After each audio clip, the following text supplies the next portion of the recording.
Morris POV. Late makakauwi si Arcos ngayon kaya kaming dalawa lang ni Ashley ang narito. Wala nang pasok bukas kaya naman nandito kaming dalawa sa living room. Nagulat ako dahil bigla na lang niyang hinawakan ang tiyan ko. Mommy, sana po ay kambal ang kapatid ko. Kasi po yung classmate ko kambal ang kapatid niya at ang ganda po ng mga kapatid niya, sabi sa akin ni Ashley. Sana baby, nakangiting sabi ko sa kanya. Baby, I'm your Ate Ashley. Ako mag-aalaga sa inyo kapag busy si mommy at daddy sa paggawa ng mga kapatid natin. Nagulat ako sa sinabi niya, kaya naman tumawa na lang ako. Kasi tuwang-tuwa pa siya habang kinakausap niyang tiyan ko. Gusto mo ba ng maraming kapatid? Tanong ko sa kanya. Opo mommy, gusto ko po ng maingay at magulong bahay natin. Nakangiti na sagot niya sa akin. Alam mo, ganyan din ang gusto ko noon, sabi ko sa kanya. Mommy, I'm sorry po kung nadamay ka at si Uncle sa mga kagagawa ni Witch. Baby, hindi mo kailangang humingi ng sorry sa akin. Hindi mo kasalanan yon. Mag-sorry ka kapag kasalanan mo pero kapag wala ka namang kinalaman ay huwag na huwag kang hihingi ng sorry. Lalo na sa mga abusado at mapanakit na tao. Sabi ko sa kanya. Opo, Mommy, tatandaan ko po yan. Baby, may sasabihin sana ako sa'yo. Pero nasa iyo pa rin naman ang desisyon kung papayag ka o hindi. What is it, Mommy? Your dad and I agree na bigyan ng isang chance ang mami mo na kausapin ka. Sumugod siya dito kanina at hiniling niya na sana makausap ka niya. But in one condition, kasama mo kami. Sabi ko sa kanya, naging tahimik siya na para bang nag-iisip. Hinayaan ko na lang siya dahil alam ko na kailangan niyang pag-isipan ito. Mommy, to be honest, iniisip ko, bakit pa niya ako gustong kausapin? Para saan? Para bilugin ulit ang ulo ko? Para utusan at paniwalaan ako sa mga kasinungalingan niya? I saw everything, Mommy. Nakalimutan ko pero naalala ko na siya. Ang unang nag-kiss kay Uncle. Tinutulak siya ni Uncle pero mapilit siya. Kinalimutan ko yon dahil akala ko okay lang. Dahil hindi ko pa naintindihan noon ang tunay na nangyayari. Umiiyak na sabi niya sa akin. When I told her that I saw her kissing Uncle, she manipulated me. She said na wala lang yun na isa normal thing kasi kaibigan niya si Uncle. Kaya hindi ko na lang inintindi hanggang sa nakalimutan ko. Dahil hindi ko pa alam ba yun ang naging dahilan ng hiwalay nila ni Daddy? Kwento niya sa akin. Baby, umiiyak na rin ako. Sa tingin ko, marami pa siyang alam. Marami pang nakatagong sikreto sa loob niya na hindi niya masabi. Alam ko na malihim siyang bata na sinasarili niya kung ano man ang nasa isipan niya. Ang mga nalaman niya, Mommy, may isa pang sikreto si Witch na hindi alam ni Daddy. Pero ayaw ko na pong sabihin pa. Gusto ko na lang pong kalimutan ng lahat. Ang lahat sa kanya kaya sige po, for the last time, kakausapin ko siya. I'm not closing my door to her pero ayaw ko na rin pong maging parte ng buhay niya. Sapat na pong lahat ng naranasan ko sa kanya. Kasi kung mahal niya ako, hindi niya hilingin na magpakamatay ako para lang makuha niya ulit si Daddy. I'm sorry, baby. I'm sorry. Umiiyak na sabi ko dahil alam kong kasalanan ko. Mommy, you said na wag ako mag-sorry kapag kasalanan ko. Kaya ako nagsasorry sa'yo, baby. Kasi pinaalala ko pa sa'yo. Kaya umiiyak ka na naman. Putol ko sa sasabihin niya. Umiiyak ako, Mommy, pero hindi na ako kagaya ng dati. Gusto kong paulit-ulit na alalahanin para unti-unti ko rin itong makalimutan. Kapag naging manhid na ako, kapag nawalan na ako ng pakialam sa paligid ay magiging maayos na ako, hindi ba? Kaya for the last time ay lilinawin ko na rin sa kanya para hindi na siya umasa, sabi niya sa akin. Baby, kung ginagawa mo ito dahil gusto mo lang kaming sundin, you don't have to do this. We understand you. Ayaw lang kasi namin na nagtatanim ka ng galit sa mommy mo kasi mommy mo pa rin siya. Ang tapang niya, alam ko na kaya niya. Kaunti na lang at magiging okay na rin siya. Masasabi ko na unti-unti na talaga siyang namumulat sa realidad. Hindi na siya ang baby girl ni Arcos. Dahil natuto na siya at tama lang dahil sa edad niya na kailangan na niyang harapin ang tunay na mundo. Don't worry po, kaya ko na. Makikipag-usap po ako sa kanya. Kung pwede po bukas na po agad. Dito na lang po sa bahay, sabi ni Ashley sa akin. Are you sure, sweetie? Tanong ni Arcos na kararating lang. Yes, Dad. Sagot niya kay Arcos. If ever na magbagong isip mo ay sabihin mo lang. Hindi ka namin pinipilit, sweetie. Alam ko naman po yun, Dad. Mahal na mahal ko po kayo ni Mommy ni Mori. Sabi niya kaya naman niyakap ko siya. Lumapit rin sa amin si Arcos at niyakap niya rin kaming dalawa. Kaya natin to, basta kapag hindi ka na komportable ay sabihin mo. Sabi ko kay Ashley. Opo, Mommy. Nakangiting sabi niya nang maging okay na kaming tatlo ay hinatid naman namin siya sa silid niya at hinintay namin na makatulog siya. Binuhat ako ni Arcos papunta sa silid namin dahil ayaw daw niya ako mapagod maglakad. Eto na naman siya sa pagiging OA niya. Pero kinikilig din naman ako dahil sa kanya. Natulog lang kami ngayon dahil pareho kaming dalawang pagod at kailangan naming bumawi ng tulog. Kahit pa wala namang pasok bukas, kinabukasan ay maaga akong gumising dahil ako ang magluluto ng breakfast. Pero nasuka lang ako dahil sa amoy ng bawang. Kaya naman, si Manang na lang ang gumawa at inalis na nila ang may amoy na bawang. Paglabas ko sa kusina ay pababa naman si Arcos. Good morning, mahal. Bati niya sa akin at niyakap ako pero tinula ko siya. What's wrong? Tanong niya sa akin. Ang baho mo, sabi ko sa kanya kahit pabagong ligo siya. Inamoy naman niya ang damit niya. Hindi ako nagpalit ng pabango, mahal. Sabi niya sa akin. Sorry, mahal, pero mabahong pang amoy ko. Parang naiiyak na sabi ko. Alam ko na dahil ito sa pagbubuntis ko. Hush, don't cry. It's fine. Magpapalit na lang ako. Sabi niya sa akin at akmang yayakapin na naman niya ako. Kaya tinula ko na siya. Nawalan siya ng balanse at bumagsak sa sahig kaya napangiwi ako. Mahal, babae ka ba? Bakit ang lakas mo? Tanong niya sa akin. Nagdududa ka pa kung babae ako? Binuntis mo na nga ako. Bigla na lang uminit ang ulo ko. Nagbibiro lang ako, mahal. Sabi niya sa akin. Tss, asid ko sa kanya at umakyat na ako para silipin si Ashley sa silid niya. Narito kaming tatlo sa living room at hinihintay namin ang pagdating ni Jesusa. Tinawagan siya kanina ni Arcos para pumunta dito at kausapin ang anak niya. Ashley, sweetie. Nakangiti na tawag ni Jesusa pagkarating niya. Don't touch me, sabi ni Ashley na akmang yayakapin niya to. Sorry, nahinang nasabi ni Jesusa. Pumayag ako na kausapin mo ako pero hindi mo ko pwedeng hawakan. Matatag na sabi ni Ashley sa mommy niya. Nagkatinginan na lang kaming dalawa ni Arcos. Samantala, Arcos, okay lang ba na mag-usap kaming dalawa ng anak natin na kami lang sanang dalawa? Tanong ni Jesusa kay Arcos. Hindi nakasagot si Arcos pero nang ngumiti sa kanyang anak niya ay pumayag na siya. Lumabas sila kasama si Mori. Doon lang sila sa garden at natatanaw pa nilang dalawa kahit na hindi nila ito naririnig. They want to make sure na magiging maayos ang pag-uusap ng dalawa. Okay lang naman ang anak natin, hindi ba? Nag-aalalang tanong ni Mori sa kanyang kasintahan. She will be fine. Malaki ang tiwala ko na maayos at matatapos ito kaagad. Sagot ni Arcos sa kanya. Ngumiti naman si Mori at nagtitiwala na makakaya to ni Ashley. Iniisip niya na nandito lang sila at hindi nila ito pababayaan. Inabala na lang ng dalawa ang kanilang sarili sa pag-uusap ng mga random things para naman hindi sila mainip. Samantala, tahimik lang si Ashley at wala siyang balak na magsalita. Hindi rin siya tumitingin sa mommy niya. Sa totoo lang ay pinilit niya ang sarili niya para wag mag-alala ang kanyang ama. Nais na rin niya na matapos ang pangungulit ng kanyang biological mother. How are you, sweetie? Nakangiti na tanong ni Jesusa kay Ashley. I'm fine. Malamig na sagot ni Ashley na wala man lang kahit na anong emosyon na makikita sa mga mata nito. Galit ka pa rin ba sa akin? Oo, tapat na sagot ni Ashley. Dahil ba kay Mori? Siniraan niya ba ako sa'yo? Huwag mo nga po siyang isali dito. Dahil wala po siyang kinalaman sa galit ko sa'yo. Galit ako sa'yo dahil sa ginawa mo sa akin. Galit ako sa'yo dahil makasarili ka. You're selfish at gusto mo pa akong mamatay. And now, you're blaming others? You blame her dahil siyang nagmahal ni Daddy? Hindi mo alam kung gaano kahirap sa akin to. Itong ginawa mo. Parang iiyak na sabi ni Ashley. I'm sorry, hindi ko yun sinasadya. Pero gusto ko lang namang mabuo tayo. Na maging happy family ta. That's not gonna happen. Tanggapin mo na po na tapos na kayo ni Daddy, na may mahal na siyang iba at masaya na siya. Hindi na talaga.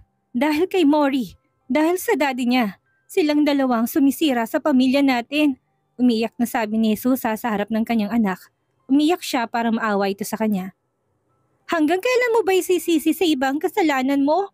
Akala ko nagbago ka na. But you're still blaming others sa kasalanang hindi naman nila ginawa. I saw you. I saw you kissing Uncle and he pushed you dahil ayaw niya. Pero hinalikan mo ulit siya. Kaya hindi ako magtataka kung ano pang ginawa mo para palabasin na kasalanan ni Uncle at para saktan si Daddy. Pinaniwala mo ko na wala lang yon. I remembered everything. Malinaw na ulit sa alaala kong lahat, sabi nito sa kanyang ina. Ashley, I'm still your mom. Ayaw mo na ba sa akin? Mas gusto mo pa ba ang babae ng daddy mo? Bakit mo sila pinagtatanggol? Umiyak pa rin na tanong ni Jesusa sa kanyang anak. Oo, mas gusto ko siya kasi mahal niya ako. Hindi ko naramdaman na mag-isa ako. She wipes my tears when I cry. She holds my hands when I'm scared. Mga bagay na hindi mo ginawa sa akin. Kaya paano ko siya hindi mamahalin kung binigay niya sa akin na pagmamahal na hindi mo kayang ibigay sa akin? Puno ng hinanakit na sabi ni Ashley. Sweetie, alam ko na kasalanan ko. Pero please, don't do this to me. Masakit sa akin na mas mahal mo pang babaeng yon kaysa sa akin. Minahal din naman po kita. I also do my best na mahalin mo ko. Kahit pa alam ko na pilitan ka lang na alagaan ako.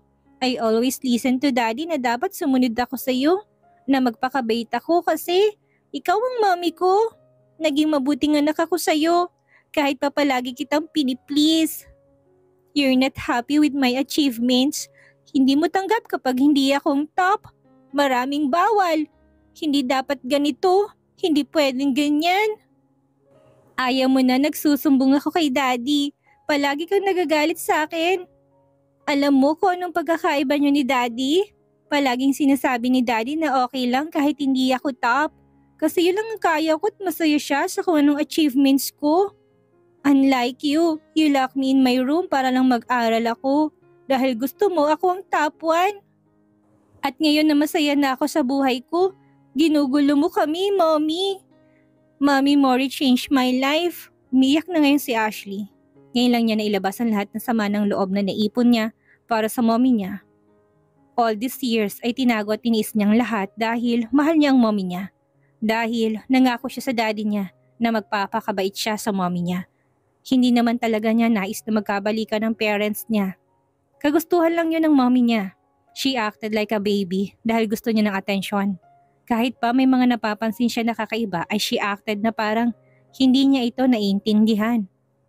Pinaniwala niyang nasa paligid niya na bata lang siya, na bata lang mag-isip, na bata lang siya at madali lang siyang maloko. Ashley, tanging sambit ni Jesusa. Please, just let me live my life. Kasamang daddy ko tong magiging asawa niya. Hindi pa kita kayang patawarin sa ngayon. Just give me time to heal dahil ako mismong pupunta sa iyo. Huwag mong isipin na hindi na kita mahal. Mahal kita, Mom, pero napagod ako. At huwag mo ring isipin na sinisiraan ka nila sa akin dahil hindi nila yun ugali. Wala ka dito ngayon kung hindi dahil sa kanila. Mahinahon na sabi ni Ashley sa kanyang ina habang pinupunasan ng kanyang mga luha. Can I hug you? Umiyak na tanong ni Jesusa sa kanyang anak. Okay, pagpayag niya. Mabilis namang lumapit si Jesusa sa kanyang anak at niyakap niya ito. Hinayaan to ni Ashley at niyakap rin niyang kanyang mommy. Pero hindi niya inasa nang ibubulong nito sa kanya. Hindi kayo magiging isang masayang pamilya. Hindi ko kayo hahayaan. Nagkamali ka ng pinili. You will regret this. Bumitaw ito at naiwang tulala si Ashley sa may living room. Mabilis namang lumabas si Jesusa sa bahay ni Arcus. Hindi na ito nagpaalam pa dahil galit siya. Hindi niya matanggap ang mga sinabi ng anak niya. Hindi itong anak niya dahil hindi magsasalita si Ashley nang naganon sa kanya. Kaya alam niya na nalaso na talaga ng tuluyan ang utak ng kanyang anak. At kasalanan to ng babae ni Arcus. Hindi kayo magiging masaya. Hindi. Hindi ko hahayaan. Paulit-ulit na sigaw ni Jesusa habang nagmamaneho siya. Baby, are you okay? Nasaktan ka ba? Bakit ka umiiyak? Nag-aalala tanong ni Mori dahil nakita niyang tulala na si Ashley habang may pumapatak na luha sa mga mata nito. Hindi pa rin po siya nagbago, Mommy. Sinabi pa niya na hindi tayo magiging masaya. Umiiyak na sagot nito. Don't cry dahil ipapakita pa natin sa kanya na magiging masaya tayo. Kasama mo kami ng daddy mo. Mahal na mahal ka namin. Umiiyak na rin na sabi ni Mori. Sweetie, don't be afraid. I'm here. Daddy is here. Hindi ko nahayaan na makalapit siya sa'yo. Sa inyong dalawa ng mommy Mori mo. Sinayang niya ang chance na ibinigay natin sa kanya. Saad ni Arcus. Morris POV. Kung nasasaktan ako para kay Ashley ay alam ko na mas nasasaktan si Arcus. Alam ko na pinipilit lang niya na maging kalmado sa harap ng anak niya. Pero deep inside ay alam ko na galit siya at nalulungkot siya para sa anak niya.